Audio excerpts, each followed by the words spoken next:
చూడగానే ఆ ఇల్లు తాటాకుల పాక, కమ్మలు లేవు. రాత్రి పగలు ఏం కనబడుతున్నాయి? ఇంట్లో ఉండి చూస్తే తల కింద చేయి పెట్టుకొని ఇంటి కప్పు వైపు చూస్తే ఏం కనబడుతున్నాయండి? ఆకాశంలో ఉన్న చుక్కలు కనబడుతున్నాయి. రాత్రిపూట వర్షం పడతా ఉంటే చెప్పాలి, వర్షం పడతా ఉంటే బయటికంటే లోపటే ఎక్కువ వర్షం పడుతున్నట్టుగా ఉందట. కారణం కారణం కారణం నేను నీ క్రియలు చూచితిని, నేను నీ క్రియలు చూచితిని, నేను నీ భక్తిని, నీ విశ్వాసమును, నీ నమ్రతను, నీ విధేయతను నేను చూచుకుని అబ్బురపడి నేను నీకు ఎక్కడ కూడా లోటు లేకుండా, పని ఆగిపోకుండా నేను నీకు సహకరించగా, నా సహకారాన్ని బట్టి, నడిపింపును బట్టి నీకు ఎక్కడ తక్కువ కాకుండా అన్ని చేసుకున్న తర్వాత, వసతి సౌకర్యం వచ్చిన తర్వాత మొదట ఉన్న ప్రేమ, ద ఫస్ట్ లవ్, మొదటి ప్రేమ, తొలి ప్రేమ, నీవు ఇల్లు కట్టుకొని అందులో ప్రవేశించిన తర్వాత ఆ first love, you are loosed your first love. నీ తొలి ప్రేమను నువ్వు పోగొట్టుకున్నావు, ఆత్మీయతను నువ్వు పోగొట్టుకున్నావు, దేవునికి నీకు సత్సంబంధాన్ని నువ్వు పోగొట్టుకున్నావు. ఇప్పుడు తొలి ప్రేమ, ఆ మొదటి ద ఫస్ట్ లవ్, ఆ మొదటి ప్రేమ ఇప్పుడు నీలో లేదు. నీ ఇల్లే నీకు సర్వస్వం. నీ ఇంట్లో ఉన్న సౌకర్యాలు చూసి నువ్వు గర్వపడ్డావు. నీ ఇంటికి వచ్చిన అతిథులు అడగకపోయినా పని కట్టుకునే వారికి అంత చూపించి ఇది ఫలానా, ఇది ఫలానా, ఫలానా వారి తలుపులు చెక్కారు, ఫలానా వారి గుమ్మలు అమర్చారు, ఫలానా దేశము నుంచి లేకపోతే ఫలానా ప్రాంతము నుంచి ఈ విలువైన వస్తువును పాటు తీసుకుని వచ్చి ఇంట్లో కనబడటానికి, అందరికీ కూడా కనబడటానికి ఇదిగో ఈ అలమరలో పెట్టామని చెప్పేసి నీది నీది నీది నీది నీది నీది నీ సెల్ఫిష్, నీ స్వార్థాన్ని నువ్వు చెప్పుకున్నావు. కానీ ఇది కట్టడానికి ఆలోచించిన వాడు, పని ప్రారంభించడానికి కృప చూపిన వాడు, ఎక్కడ పని ఆగిపోకుండా వెనక ఉండి నడిపిన వాడు తాలూకా గొప్పతనాన్ని, ఆయన మహిమను నువ్వు ఎక్కడెక్కడ నీ జీవితంలో నువ్వు ప్రకటన చేయకుండా నీ కష్టార్జితాన్ని నువ్వు గొప్పగా ఎంచుకొని కాలరి ఎగరేసుకున్నవి. అక్కడే నీ తొలి ప్రేమ అన్నది ఏమిటో అక్కడే కనపడదు. కొంతకాలం పోయిన తర్వాత భార్య కూడా, ఆమె కూడా దినాలు నిండి ఆమె చనిపోయింది. ఆమె చనిపోయిన తర్వాత దూత వచ్చాడు. దూత వచ్చి తీసుకుని వెళ్ళాడు. పిల్లరా చెప్పనివ్వండి, ఒక ఇంటి దగ్గర తీసుకుని వచ్చి, అమ్మా తల్లి, ఇదేనమ్మా దేవుడు నీ కొరకు సిద్ధపరిచిన యుగాలు తరతరాలు నువ్వు ఉండవలసిన నీ ఇల్లు ఇదే అని చెప్పి ఆ ఇంటి ప్రధాన గుమ్మము ముందు విడిచి ఆయన వెళ్ళాడు. ఈమె ఆ ఇంటిని చూచింది. ఇంటిలోనికి తలుపు తీసుకొని అప్పటికి తెరవబడి ఉన్న ఇంటిలోనికి వెళ్ళింది. ఇంటిలోనికి వెళ్ళి ఒకసారి తనివి తీరా ఆ ఇల్లుని చూద్దామని అనుకుంటే ఆ ఇంటి మీద ఉన్న కప్పు ఏమీ లేదండి. ఆ ఇంటికి ఉన్న కప్పు లేదు. కేవలం ఈవిడి కొరకు దేవుడు ఏ ఇల్లుని సిద్ధపరిచాడు? కప్పు లేని గోడలు, పరిపూర్తి కాని ఇంటి నిర్మాణపు పని, ఆ ఇల్లును ఆమె కొరకు సిద్ధపరిచాడు. భర్త చేరాడు, వెళ్ళాడు ఇంటికి. ఆ ఇంటి కప్పుకు కణాలు ఉన్నాయి, కానీ దేవుడి భార్య కొరకు సిద్ధపరిచిన ఇంటికి గోడలు మాత్రమే మిగిలాయి. ఆ గోడ మీద ఉన్న కర్రలు కానీ, వాసాలు కానీ, మీద ఉన్న కప్పు కానీ ఆమె ఇంటికి లేవు. కారణం ఏమిటి? భర్త కంటే ఎక్కువగా, ఇంటి యజమానుడి కంటే ఎక్కువగా ఆ ఇంటి ఇల్లాలు గర్వపడింది. అహాన్ని చోటు చేసుకుంది, హృదయాన్ని ఇచ్చింది, భూలోకంలో సకల సౌకర్యాలు అనుభవించింది. కానీ ఇప్పుడు ఆత్మీయమైన జీవితంలో దేవుడు ఆమె కొరకు సిద్ధపరిచిన ఇంటిని చూడగానే దేవుని బిడ్డలారా ఆమె యొక్క హృదయం కలత చెందింది. ఆమె హృదయం కలవరపడింది, ఎంతో ఆశపడింది. నేను చేస్తున్నాను అని చెప్పేసి గర్వపడింది. అని చేసింది. కానీ లోక సంబంధమైన సౌకర్యాల కొరకు ఆరాటపడింది, వెంపర్లాడింది, పరుగులు పెట్టింది. కానీ దేవుడిచ్చే ఇంటిని గురించి చూసేటప్పుడు ఆమె తాలూకా సాక్ష్యంలో ఉన్న లోపము, ఆత్మీయమైన జీవితంలో పడిపోయిన స్థితి, దేవుడు ఆమె కొరకు సిద్ధపరిచిన గృహము, అది సౌందర్యమైన ఇల్లు, చాలా భూమి మీద ఎంత గొప్ప ఇల్లు ఇచ్చాడంటే పరలోకంలో దేవుడు ఇంకా ఎంత గొప్ప ఇల్లు ఇస్తాడేమో అని అనుకుని ఆశపడింది. కానీ ఆశకు తగ్గట్టుగా ఆమె జీవితము సాక్ష్యమును ఆమె జ్ఞాపకము చేసుకోలేకపోయింది, సిద్ధపరచుకోలేకపోయింది, అలాగే నడవలేకపోయింది. కానీ ప్రియ దేవుని బిడ్డలారా, ఫిలదెల్ఫియా సంఘములో ఉన్న సంఘ బిడ్డలకు దేవుడిస్తూ ఉన్న వాగ్దానము, ఇదిగో మీ శక్తి ఎలాంటిదో నాకు తెలుసు, మీ ఆత్మీయత ఎలాంటిదో నాకు తెలుసు, మీ పరిశుద్ధత ఎలాంటిదో నాకు తెలుసు. ఇదిగో మీ కొరకు దేవుడు ఇదిగో తలుపును తెరిచి ఉంచాడు, దానిని ముయ్యటానికి భూమి మీద ఎవరికి అధికారము శక్తి లేదు అని చెప్పి దేవుడు తెలియజేస్తా ఉన్నాడు. ఒక పాస్టర్ గారు విశాఖపట్నంలో జరిగింది, చాలాసార్లు చెప్పాను నేను. ఆ సంఘంలో చాలా మంది బిడ్డలు ఉన్నారు, గొప్పవారు ఉన్నారు, గొప్ప గొప్ప రాబడి కలిగిన వారు ఉన్నారు, ఉద్యోగస్తులు ఉన్నారు. Steel plant, port, KGH, BHPV, call tax, విశాఖపట్నంలో ఉన్న కంపెనీలు, ఉద్యోగాలు, ఇందులో పెద్ద పెద్ద ఉద్యోగాలు చేసేవారు ఉన్నారు. కానీ ఆ సంఘంలో బీదవారు కూడా ఉన్నారు.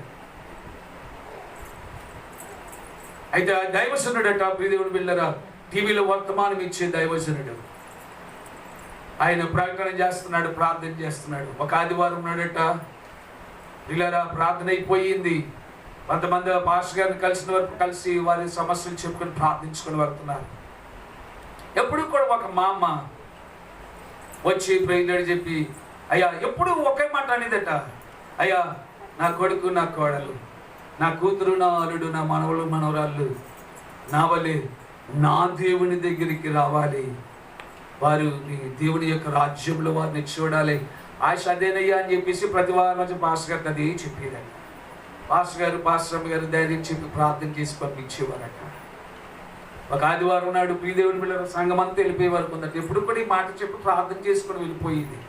ఒక ఆదివారం నాడు ఆయన ఉండిపోయిందంట. ఏమ్మా మార్తమ్మ గారు ఏంటి ఇప్పుడు వెళ్ళిపోయేవారు, ఏంటి ఇంకా ఉన్నారంటే, లేదు బాబు ప్రార్థన చేసి పంపండి వచ్చి మన వాళ్ళందరినీ, లేదా మీతో కొంచెం మాట్లాడాలి బాబు అని అన్నదంట. లేదమ్మా చెప్పమ్మా అని చెప్పేసి ఆయన భుజాల మీద చేసి ఇప్పుడు ప్రేమగా అడిగేవారట. లేదు బాబు నేను ఇప్పుడు మిమ్మల్ని ఇబ్బంది పెట్టను, అందరిని పంపించండి, పర్లేదు నేను ఉంటాను అని చెప్పేసి అనగానే అప్పుడు పాస్టర్ గారిని కలిసి ప్రార్థన చేయించుకొని వెళ్ళిపోయిన వారు అందరూ వెళ్ళిపోయే వరకు ఉందట. అందరూ వెళ్ళిపోయే వరకు ఉండి అప్పుడు అన్నదట, బాబు ఇదిగో మీకు చిన్న కానుక ఇవ్వాలని అనుకుంటున్నాను అని చెప్పేసి మాసిపోయిన, చిరిగిపోయిన, రంగెలిసిపోయిన, బాగా పాతపడిపోయి కట్టుకొని వచ్చిన కాటన్ చీర ఇప్పుడుదో ఆ చీర బొడ్డులో నుంచి ఒక చెక్కం తీసి పాస్టర్ గారిని పిలిచి వారిద్దరి చేతులు పెట్టిందంట. పాస్టర్ గారు ఆశ్చర్యపోయాడు. ఏంటమ్మా ఈ డబ్బులు మార్తమ్మ గారు అంటే, బాబు మీరు ఎప్పుడు కూడా చెప్తున్నారు, నేను చాలాసార్లు మీ ప్రసంగాన్ని టీవీలో చూసేస్తున్నాను, కానీ నా వంతు ఏ రకంగానూ సహకరించలేకపోతున్నాను, దానికి ఏదో చిన్న కానుక మీరు అనుకున్నంత కాదు అని చెప్పేసి అటు ఇచ్చిందంట. ఇచ్చిన దాన్ని ప్రార్థన చేయండి బాబు అని చెప్పేసి అన్నదట. పాస్టర్ గారు ప్రార్థన చేసిన తర్వాత ఆమె ముందే ఆ చెక్కంతో మూతి ముడి విప్పి చూశారట. ఆ మూతి విప్పి చూడగానే 50,000 రూపాయలు ఉంటాయట. దేవునికి స్తోత్రం. బాగలేదు, దేవునికి స్తోత్రం. కొద్దిగా పర్వాలేదు, దేవునికి స్తోత్రం. నిద్రపోతున్న వారు దేవునికి స్తోత్రం. నా మాట వింటే కదా, దేవునికి స్తోత్రం. హల్లెలూయా. పాస్టర్ గారు ఆశ్చర్యపోయారు. ఇద్దరి కళ్ళలో నుంచి ఒకరనుకోకుండా ఒకరిలో నుంచి కన్నీళ్ళు దారులు రాలటం మొదలుపెట్టియట. ఎందుకు నేను ఇలా చెప్తున్నానంటే పిల్లరా, మా అమ్మ కొడుకు కూతురు ఉన్న అనాథ. ఆ మా అమ్మ విశాఖపట్నంలో ఖరీదైన ఏరియాలో చిన్న కమ్మలి ఇల్లు. ఆ కమ్మలి ఇల్లు ప్రియదేవుని వెళ్ళారు. వర్షం వస్తే ఆవిడికి జాగరమే రాత్రిపూట. కమ్మలు ఎగిరిపోయాయి. విశాఖపట్నంలో కమ్మలు దొరకాలంటే ఒకసారి ఆలోచన చేయండి. నడుబొడ్డున, విశాఖపట్నం నడుబొడ్డున ఎక్కడ దొరుకుతాయి కమ్మలు? చిన్న పాక. ఏమే చేసుకున్న వృత్తి ఏంటి తెలుసా పిల్లరా? ప్రతిరోజు కరియాపాకును కొని తెచ్చుకొని ఇంటింటికి వెళ్ళి అమ్ముకునే ఒక చిన్న వ్యాపారి. అదేనా దేనికి?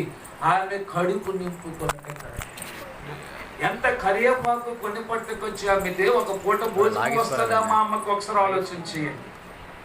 కానీ అందులో నుంచి కూడా తీసి దేవునికి ఇచ్చి, అలాగే 50,000 వరకు ప్రతి నెల కూడా దశమ భాగం ఇచ్చిందట. మళ్ళీ ప్రత్యేక కానుక తీసి ఇచ్చిందట. ఎంతవరకు ఏంటి? 50,000 రూపాయల వరకు. ఆ ఆదివారం నాడు దైవజనుడి తాలూకా ఇంటికి మందిరంలో తీసుకుని వచ్చి ఇచ్చింది.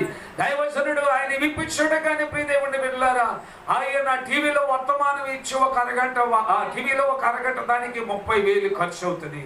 ఆమె 30,000 కాదు 50,000 పట్టుకొని వచ్చి ఇచ్చేస్తే దైవజనుడట కొంతసేపు ఆ ధనాన్ని తీసుకోవటానికి ఇష్టపడలేదు. ఎందుకంటే ఆ తల్లి తాలూకా పరిస్థితి తెలుసు. ఆవిడ ఎక్కడికి వెళ్ళినా సరే కరివేపాకు కొనుక్కున్న వాళ్ళ దగ్గరికి వెళ్ళి దేవుడి మాటలు చెప్పటం, కొడుకు చూసి ఇంట్లో నుంచి తల్లిశాడు తల్లిని.